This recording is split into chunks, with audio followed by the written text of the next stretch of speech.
Hello guys, welcome to Bharati cartoon creations. అది ఒక అందమైన పల్లెటూరు. ఆ పల్లెటూరులో ఒక ఇల్లు ఉండేది. ఆ ఇంట్లో ఒక వ్యక్తి, రమేష్ అనే పేరు గల వ్యక్తి ఒంటరిగా నివసిస్తూ ఉండేవాడు.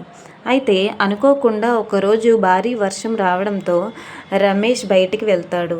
ఆ వర్షంలోనే తడుస్తూ ఉన్న ఒక కుక్క పిల్లను చూస్తాడు. రమేష్ దానిపై జాలిపడి ఆ కుక్కను ఇంటికి తీసుకుని వెళ్తాడు.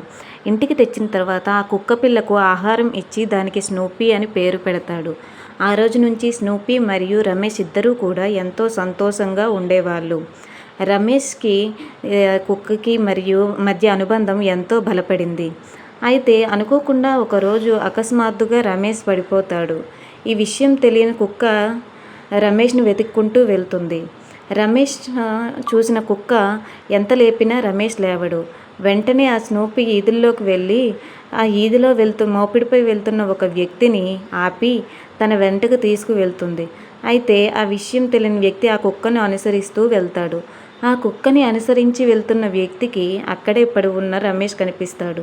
వెంటనే ఆ వ్యక్తి ఊర్లో ప్రజలందరి సహాయంతో రమేష్ని ఆసుపత్రికి చేరుస్తారు. ఆసుపత్రిలో చేరిన తర్వాత రమేష్ తన ఆరోగ్యం మెరుగుపరుచుకొని మరియు మొదట్లో ఇద్దరూ కలిసిమెలిసి ఉంటారు.